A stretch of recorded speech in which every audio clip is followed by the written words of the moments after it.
ഇന്നാണ് അവിടെ അലീന ബെന്നിയുടെ പോസ്റ്റ്മോർട്ടം നടപടികൾ നടക്കുന്നത്. ഇപ്പോൾ കേരള എയ്ഡഡ് ടീച്ചേഴ്സ് അസോസിയേഷന്റെ general secretary A V Indulal നമുക്കൊപ്പം ചേരുന്നു. 5 വർഷത്തിലേറെ ജോലി ചെയ്യുക, ശമ്പളം ആനുകൂല്യങ്ങൾ വാങ്ങിക്കില്ല എന്ന് എഴുതി കൊടുക്കുക, അതിനുശേഷം സ്ഥിര നിയമനം കിട്ടാതെ ഇങ്ങനെ ആത്മഹത്യയിലേക്ക് പോകേണ്ടി വരിക. അസോസിയേഷനൊക്കെ ഈ വിഷയങ്ങൾ അറിയുന്നുണ്ടോ? തീർച്ചയായിട്ടും ആദ്യമേ ഞാൻ കേരള എയ്ഡഡ് ടീച്ചേഴ്സ് അസോസിയേഷൻ ഈ ദാരുണ സംഭവത്തിൽ ഖേദം പ്രകടിപ്പിക്കുന്നു.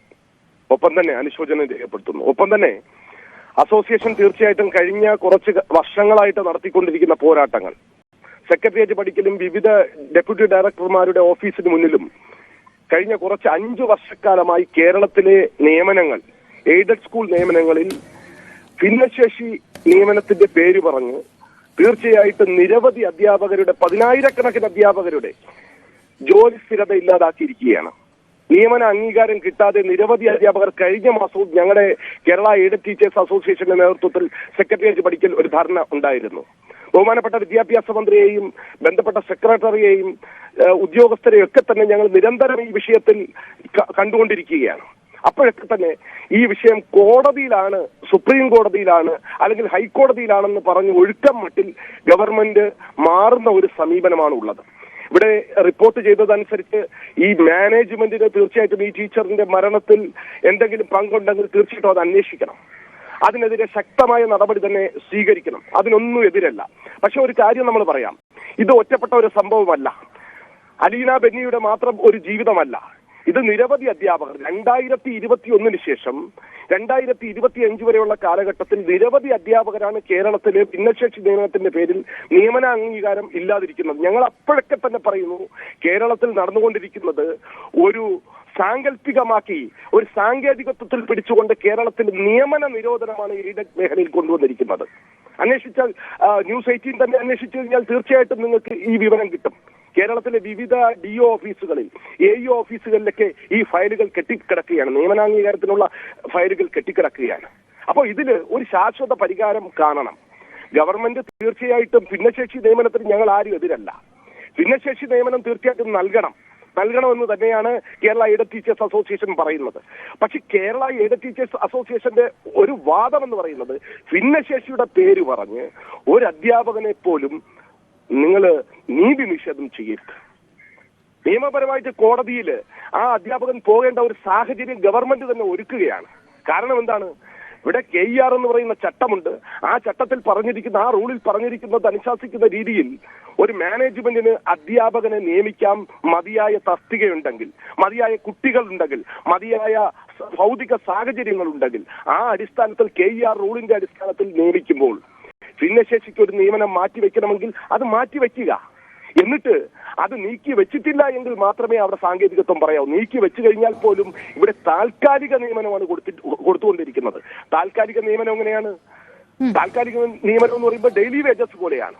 എപ്പോ വേണമെങ്കിലും അവർക്ക് പുറത്തു പോകാം. അങ്ങനെ ആണ് ചില അധ്യാപകർ നിർത്തിയിരിക്കുന്നത്. ഇത് ഇപ്പോ അല്ല, 2016 മുതൽ ഈ നിയമനം അന്നുണ്ടായി. അന്ന് ശ്രീകല ഓസ്റ്റിൻ എന്ന് പറയുന്ന ഒരു കൊല്ലത്തെ ഒരു അധ്യാപികയുടെ മരണം നിങ്ങളൊക്കെ മറന്നു കാണില്ല. ആ മരണം ആണ് അവസാനം അന്ന് നിയമന അംഗീകാരത്തിലോട്ട് പോയത്. 2016 2021 ഒടുവിൽ ആ നിയമനാംഗീകാരങ്ങൾ കൊടുത്തത്. അന്ന് എന്തായിരുന്നു? ആ അധ്യാപകത്തിന് നോഷണൽ ആ വർഷം 5 വർഷക്കാലം 2016 മുതൽ 21 വരെയുള്ള കാലഘട്ടം നോഷണൽ തസ്തികയാക്കി മാറ്റി. ആ അധ്യാപകർക്ക്, എയ്ഡഡ് അധ്യാപകർക്ക് ഇന്നും ആ തസ്തികയുമില്ല, അവരുടെ സർവീസുമില്ല, അവരുടെ വേതനവും ഇല്ലാതിരിക്കുകയാണ്. അതിനെതിരെ ഞങ്ങൾ നിരവധി സമരം ചെയ്തുകൊണ്ടിരിക്കുകയാണ്. ബഹുമാനപ്പെട്ട കോടതിയിൽ അല്ലാതെ ഞങ്ങൾക്ക് വേറെ ഒരിടത്തും പോയി ഇത് സമീപിക്കാൻ പറ്റില്ല.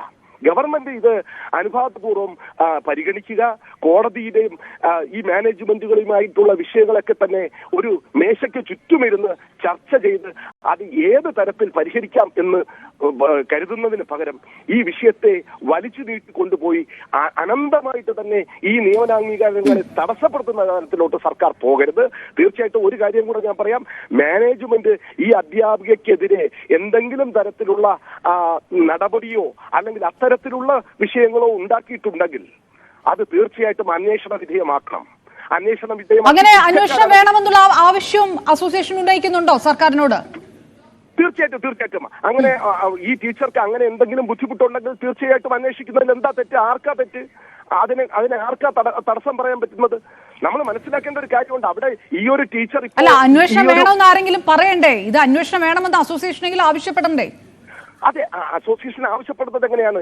ഇവരിപ്പോ കുടുംബം പറയുന്നത് ഞാൻ മനസ്സിലാക്കി. ഞാൻ അവിടുത്തെ അധ്യാപകരുമായിട്ട് സംസാരിച്ചപ്പോൾ എനിക്ക് മനസ്സിലാക്കാൻ സാധിക്കുന്നത് കട്ടിപ്പാറ സ്കൂളിൽ അവർക്ക് നിയമനം ലഭിക്കാത്ത ഒരു സാഹചര്യത്തിലാണ് അവർ ഇങ്ങോട്ട് മാറ്റിയത്.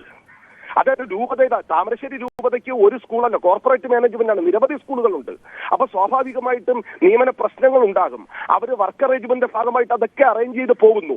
പക്ഷെ ആ ഒരു വിഷയം ഹൈലൈറ്റ് ചെയ്തുകൊണ്ട് കേരളത്തിൽ മൊത്തം നടക്കുന്ന ഈ നിയമന നിരോധത്തെക്കുറിച്ച് ചർച്ച ചെയ്യാതിരിക്കാൻ ഞങ്ങൾക്ക് പറ്റില്ല. ഭിന്നശേഷി നിയമനത്തിന്റെ പേരിൽ കേരളത്തിൽ വന്നിരിക്കുന്ന നിയമന പ്രതിസന്ധിയെക്കുറിച്ച് ഞങ്ങൾക്ക് ചർച്ച ചെയ്യാതിരിക്കാൻ പറ്റില്ല. അവിടെ കാതലായിട്ടുള്ള വിഷയം നമ്മൾ മറച്ചു വെച്ചുകൊണ്ട് പോകരുത്. ശരി, വളരെയധികം നന്ദി ശ്രീ എ വി ലിന്ദുലാൽ. നിയമന നിരോധനം എന്ന വിഷയം കൂടി ചർച്ച ചെയ്യണം ഇതിനകത്ത് എന്ന് അസോസിയേഷൻ പറയുന്നു.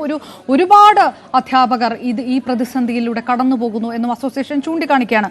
ഇപ്പോൾ കത്തലിക്ക കണ്ട് അൽമായ സമിതിയുടെ ശ്രീ ടോണി റാഫി കൂടി നമുക്കൊപ്പം ചേരുന്നു. ഇതിൽ രൂപത മാനേജ്മെന്റ് സ്വീകരിച്ച ഒരു നിലപാട് കാരുണ്യമില്ലാത്തതാണ് എന്ന് പറയേണ്ടതായി വരുന്നില്ലേ? ഈ 5 വർഷത്തെ ഒറ്റയടിക്ക് കേൾക്കുമ്പോൾ അങ്ങനെ മാത്രമാണല്ലോ തോന്നുന്നത്.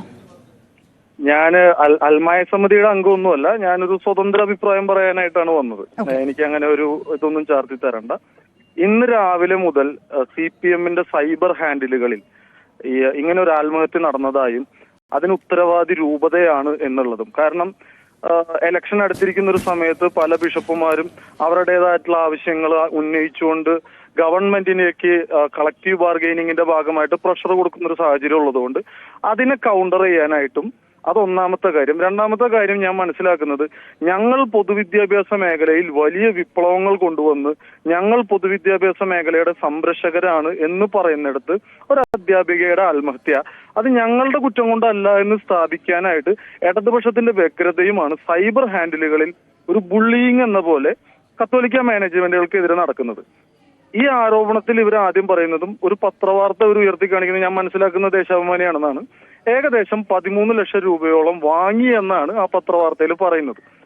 13 ലക്ഷം രൂപ മേടിച്ചതായിട്ട് തെളിവുകൾ ഉണ്ടെങ്കിൽ അല്ല, ബന്ധുക്കൾ പറയുന്നത് 13 ലക്ഷം വാങ്ങിച്ചു എന്നല്ലേ? ഇവര് 5 വർഷമായിട്ട് ഇവർക്ക് ശമ്പളം ഉണ്ടായിരുന്നില്ല, അധ്യാപകർ എന്നതിന് അപർണ എന്നതിന് തെളിവുണ്ടെങ്കിൽ പിടിച്ചകത്തിടണം. ഈ രാജ്യത്ത് അങ്ങനെ കച്ചവടം നടത്താനായിട്ട് ഒരു പുണ്യാത്മാവിനെ അല്ല. ശ്രീ ടോണി റാഫി, കണ്ണടച്ചിരുട്ടാക്കരുത്. ഇതൊക്കെ തെളിവ് അനുസരിച്ചിട്ടാണോ ഈ പൈസ നിയമനത്തിനുള്ള പൈസയൊക്കെ കൊടുക്കുന്നതെന്ന് താങ്കൾക്കും ഒക്കെ വ്യക്തമായിട്ട് അറിയുന്നതല്ലേ? എന്ത് തെളിവാണ്? തെളിവുകൾ ഉണ്ടെങ്കിൽ ഞാനൊരു കാര്യം കൊടുത്തിട്ടാണോ ഈ പൈസയൊക്കെ കൊടുക്കുന്നത്? ഒരു കാര്യം പറയാം. അപർണ വളരെയധികം ജനങ്ങളുടെ ഭാഗത്ത് നിന്ന് കാര്യങ്ങൾ വിശകലനം ചെയ്യുന്ന ഒരു വ്യക്തി ആയതുകൊണ്ട് ജനങ്ങൾ ചെയ്യുന്ന തെറ്റല്ല എന്ന് പറയുന്നത് കൈക്കൂലി കൊടുക്കുന്നത് എന്താ തെറ്റല്ലേ? കൈക്കൂലി കൊടുക്കുന്നതും തെറ്റാണ്. അപ്പോ അധ്യാപികയെക്കാളും തെറ്റ് ചെയ്തിരിക്കുന്നത് കൈക്കൂലി വാങ്ങിച്ച അതിരൂപത മാനേജ്മെന്റ് അല്ലേ? രണ്ടും തെറ്റാണ്.